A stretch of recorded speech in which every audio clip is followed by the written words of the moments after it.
Hello, everybody. Happy Monday. Thank you very much for joining in. Myself and Alison McDonald from Woods Hole are co-organizing this new webinar series. And so we are part of the US CLIVAR Phenomena Observation and Synthesis panel. And with this series of webinar that we are inaugurating today, we would like to feature experts with a focus on early career researchers who are working on research topics of interest to the US CLIVAR Post panel. So our panel mission is to improve understanding of climate variations in the past, present, and future, and to develop synthesis of critical climate parameters while sustaining and improving the global climate observing system. So with that in mind, it's my pleasure today to introduce Chris Piecuch from the Woods Hole Oceanographic Institution.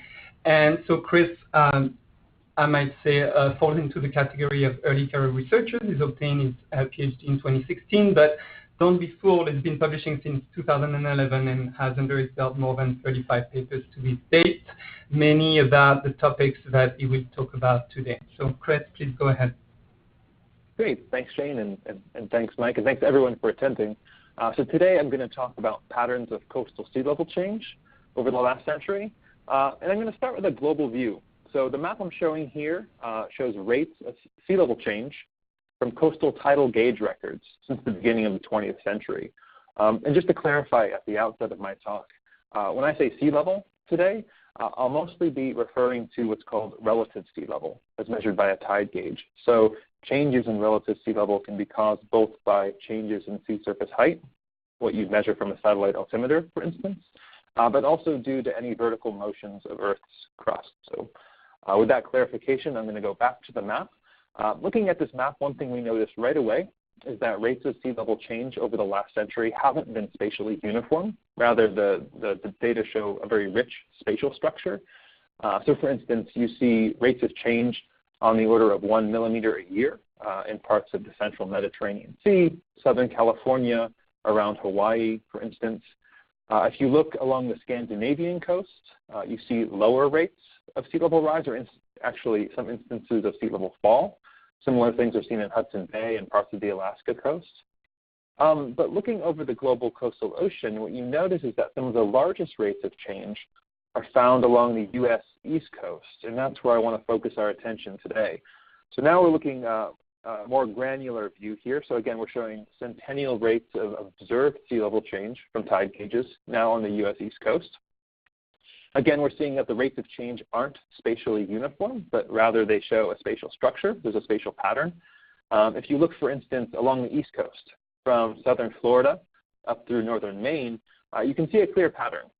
Rates of change are about 0.3 to 0.4 meters per century along the mid-Atlantic region, so think North Carolina to New Jersey. The rates fall off and are somewhat lower, between 0.2 and 0.3 meters per century to the north in the Gulf of Maine, and also to the south along the South Atlantic Bight. And what I'd like to talk about today, I'd like to ask the following question. So what gives rise to this spatial pattern? Why has sea level been rising faster along the mid-Atlantic coast relative to the Gulf of Maine and the South Atlantic Bight? So to answer that question, we need to step back and to consider what sorts of physical processes are at work that can, in principle, give rise to changes in sea level. And we'll see that there are a few. One class of such processes relates to something maybe familiar to us here, which is circulation and climate. For instance, under the most basic ocean dynamics, changes in geostrophic flows at the surface are balanced by changes in sea surface height.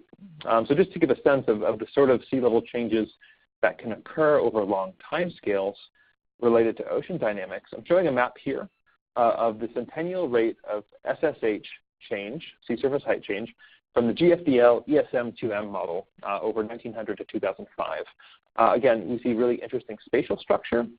For instance, there's a regional decrease in sea surface height at mid-latitude in the open ocean. So this is seen in blue over the subtropics, perhaps reflecting a weakening of the surface gyre circulation. Whereas you see a band of yellow extending from the Labrador region all the way down the shelf and the coast to about Cape Hatteras. So this is one process that can lead to changes in SSH that might be relevant. Here we go. Another process, other than circulation, that leads to patterns of sea level change at the coast is what's called glacial isostatic adjustment, or what I'll be calling GIA. So this refers to the ongoing viscoelastic response of Earth's lithosphere, mantle, and the gravity fields is the last glaciation, which peaked about 10 to 15,000 years ago. So here I'm showing rates of contemporary sea level change due to GIA as estimated by some models. So deep blue is seen over parts of Hudson Bay. This is indicating actually a sea level fall as the Earth continues to rebound in response to the melting of the Laurentide ice sheet, which formerly loaded the crust in that region. In contrast, we see a broad band of yellow, which extends from the northwestern Atlantic down along the coast, indicating sea level rise. And this is actually reflecting subsidence or sinking of regions that were formerly uplifted. So this is part of the forebulge that formed along the periphery of the ice sheet.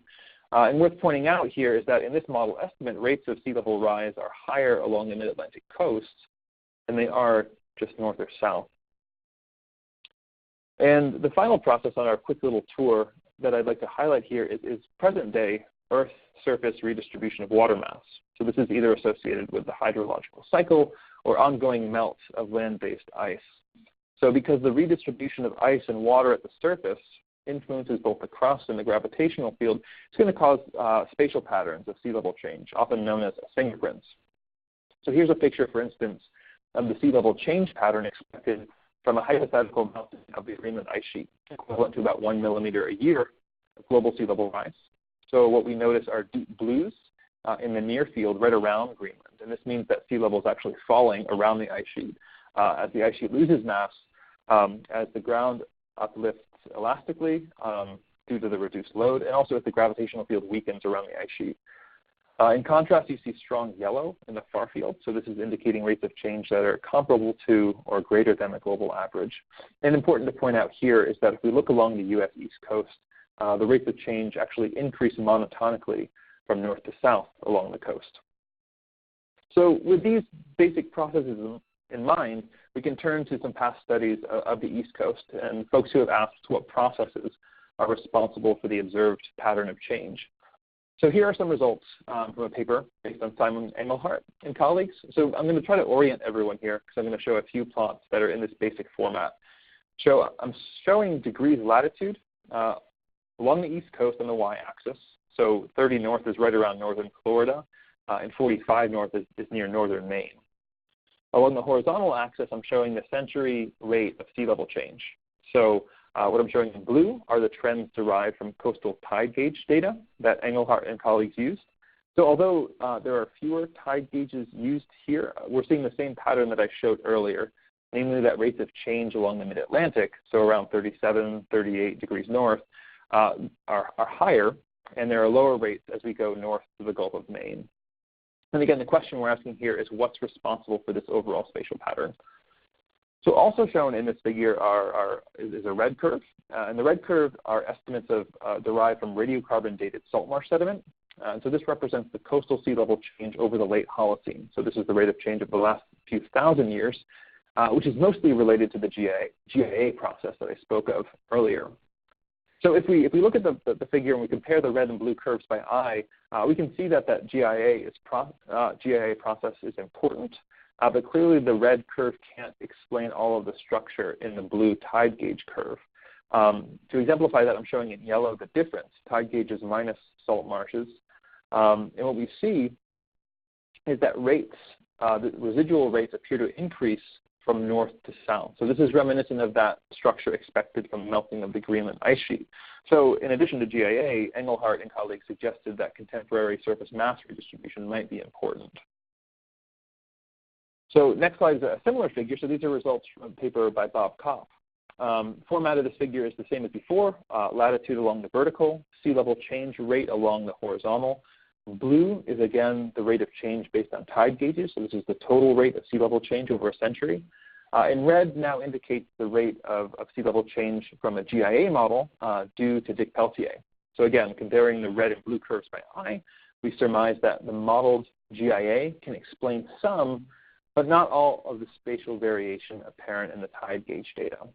So the residual difference between the two curves, shown in yellow, has some really interesting structure. Unlike the results of Engelhardt and colleagues that we just saw, this curve doesn't show a monotonic increase with latitude. Rather, it kind of shows this bulge at mid-latitudes around 36, 37 north. So in his paper, Bob Kopp suggests that this pattern could either reflect errors in the GIA model, or it could indicate the influence of large-scale compaction of coastal plain sediments along the mid-Atlantic. So one more set of previous results, this time from Andrew Kemp and colleagues. Again, figure format's the same as the last two slides. You'll see that the southernmost three dots shown in this figure are larger than the others. The idea here is that the Kemp et al. Study from 2014 essentially updated the earlier 2009 Engelhardt study by bringing in one more salt marsh sediment record from northern Florida. So remember, in the earlier Engelhardt study, the difference between the tide gauges and the salt marsh data showed a monotonic rise from north to south, so similar to expectations from Greenland melt fingerprint. But looking here, we see that by just adding one more data location, so a salt marsh in northern Florida and the nearby tide gauge record from Fernandina, this structure is kind of broken. The yellow curve no longer shows a monotonic structure with latitude. And so Kemp and colleagues explain that the yellow residual curve is no longer consistent with the Greenland melt fingerprint, but might result from changes in ocean dynamics, maybe related to the Gulf Stream or something like this. So this is a quick tour. What I've shown so far is just a very small sampling of the literature. There's been a lot more studies that have weighed in, some of which I'm acknowledging here. The idea is that really there is a zoo of hypotheses regarding what processes are responsible for generating the spatial pattern we see in the tide gauge data. It should be clarified that most studies agree that the GIA process is important and contributes. What's unclear is whether GIA alone can explain the spatial structure seen in the tide gauge data, or whether other processes like ocean dynamics, surface mass redistribution, etc., also play a role. Okay, so you might ask, why is there such a zoo of hypotheses? Are these past studies consistent? Are they inconsistent? Well, the main point here is that the models and the observational data sets that have to be brought to bear to this question have really important uncertainties and other issues which make their interpretation really non-trivial. Okay? Take GIA, for example. So oftentimes in sea level studies, an adjustment or correction is made for GIA, as in that paper from Bob Kopp that I just mentioned. And usually people will use models to do this. And there are several publicly available GIA models that are commonly used. And while it's certainly a great service to the community that these solutions are available, an important issue is that they're usually provided without estimates of uncertainty. Okay, so for context here, GIA models are generated by assuming values for the thickness of the lithosphere, the viscosity of the mantle, and an assumed ice history. Okay, so not surprisingly, those values are uncertain. And those are going to translate into uncertainties in the GIA models themselves. So what I'm showing here in this figure is a rough view of the uncertainty in GIA models. So I'm showing twice the standard deviation across more than 200 GIA solutions produced using different values for lithospheric thickness, mantle viscosity, and different published ice histories. And the point here is that relative to the signals we're seeking, the uncertainties in the GIA models can be quite large, indicated, for instance, by the bright yellow regions along the Gulf of Maine, Gulf of St. Lawrence, Hudson Bay, which are on the order of 20 centimeters per century. So there's important uncertainties in GIA models. In addition to model issues, there are also difficulties associated with the data. So one challenge working with tide gauge data is that they can be really noisy and incomplete. They can start and stop at different points. They have lots of gaps.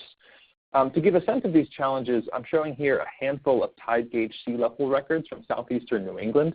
So each of the colors here represents data from a different tide gauge, indicated in the top left of the figure. Sea level on the vertical axis, time on the horizontal. Each of these different curves shows similar qualitative behavior. So for instance, each shows an overall linear rise over the time period, as well as interannual and decadal fluctuations that appear more or less coherent and correlated across the sites.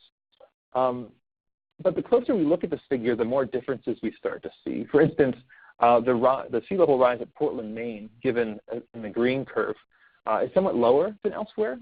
In that green, Portland time series also shows a pronounced sea level increase in the late 1970s that isn't seen at the other sites. There are large gaps in the Woods Hole record, for instance, shown in red. And the Nantucket time series, which is shown in blue, doesn't even start till after the 1960s, whereas others started before 1940. So all of these sort of issues complicate the interpretation and analysis of the tide gauge data. And finally, one more issue I want to highlight is just, again, the nature of the sea level problem requires that we bring different data sets to bear. So again, we use tide gauges to measure the total sea level change.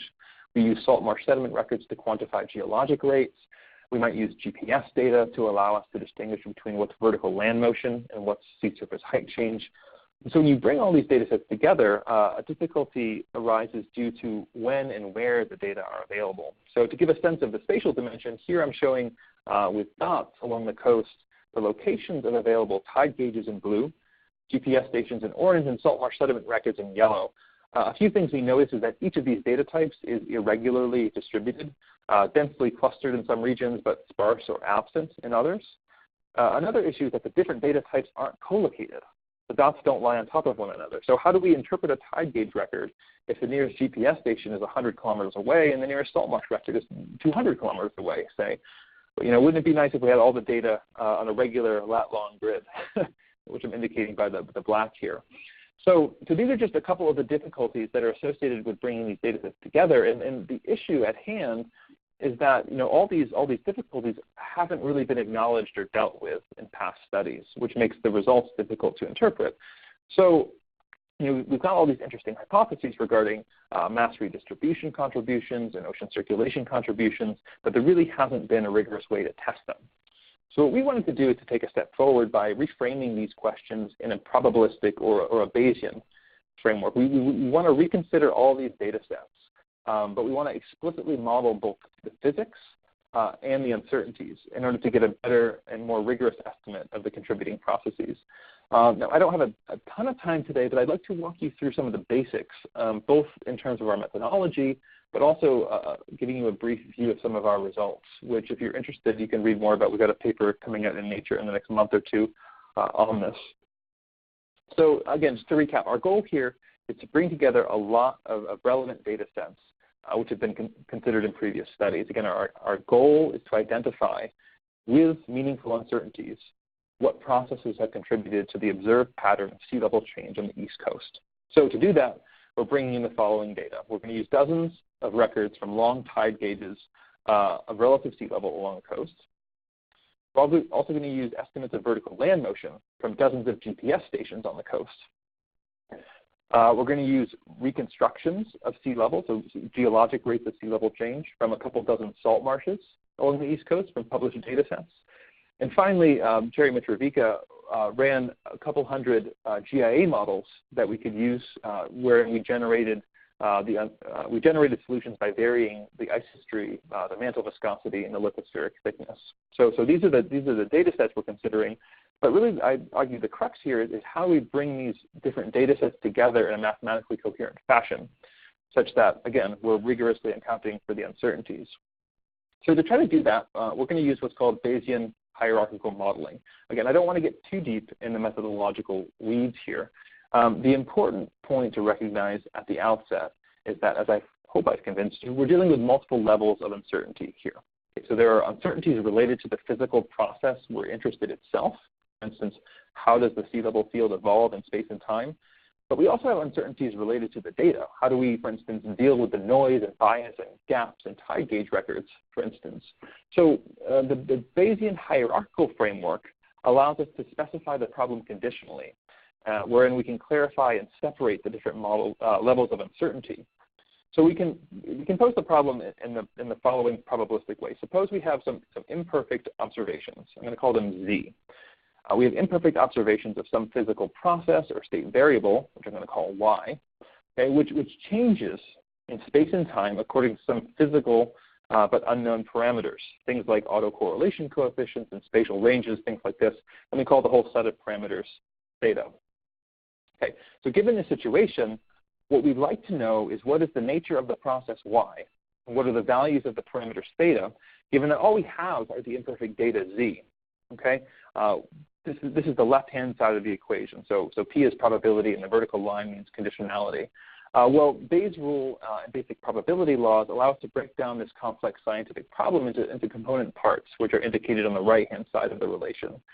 So the first term on the right is what we call the process model. This is where what you might call the physics of the problem. How does the process we're interested in, the state variable, how does it evolve in space and time?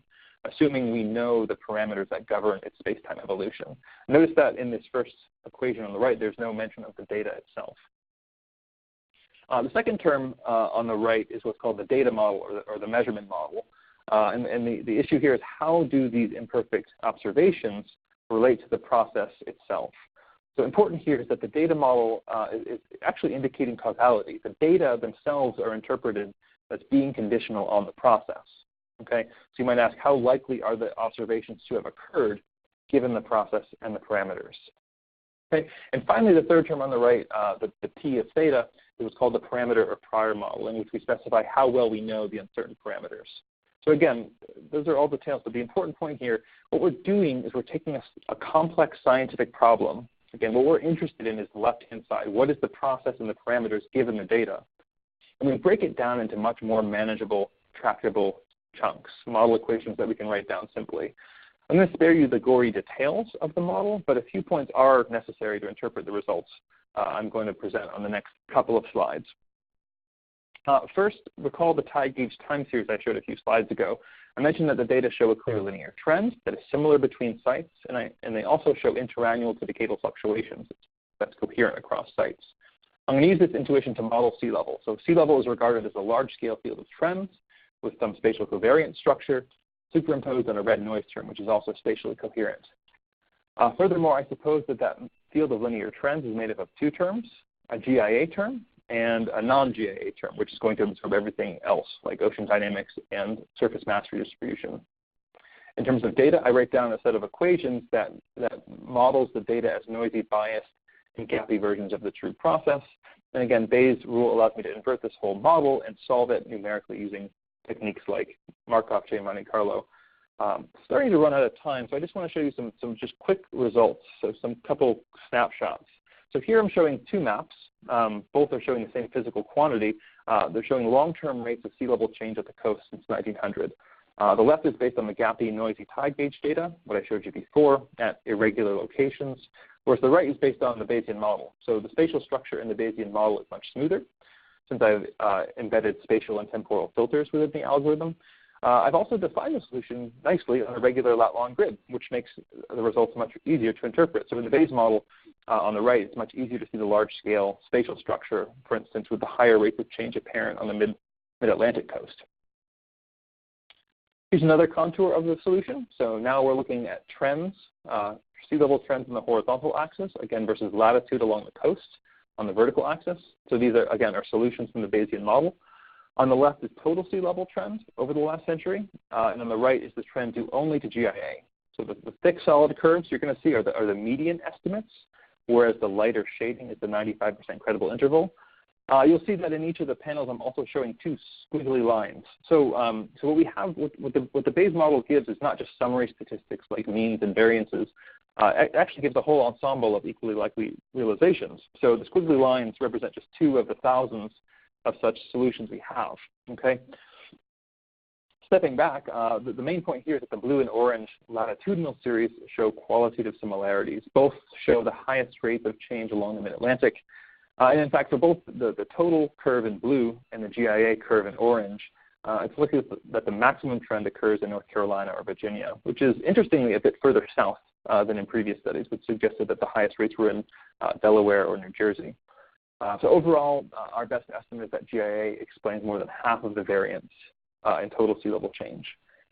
But GIA can't explain everything. So this is my last slide here. So shown on the left is the latitude series of the non-GIA sea level trend, again, latitude on the y-axis. The most salient feature here of this trend vector is that values actually increase going from north to south. Okay, so on the right, what I'm doing is I'm showing a histogram where I've taken all of those thousands of ensemble members and fit a trend with latitude. And so what's indicated in the histogram is the latitudinal trend. And the point is that 95% of these are negative, which is reflecting this latitudinal trend such that rates of change actually decrease as you go from south to north. And recall from my earlier slides, this basic structure is consistent with a high northern latitude ice mass loss fingerprint. So with that, I acknowledge this was a bit of a rapid flyby, a lot of ground to cover. But really, there's just a few points I want you to take away. First, I want to emphasize the difficulty of the problem. There are issues and uncertainty with both data and models that make it really difficult to attribute historical patterns of sea level change, not just along the U.S. East Coast, but also elsewhere. And secondly, we're proposing a new probabilistic framework to address this problem. So what we find is on the East Coast that GIA is the first order control on the observed sea level rise pattern over the last century, but that we believe that you can also see a signature of surface mass redistribution as well. So with that, I'd like to thank everyone for attending. Are you still there?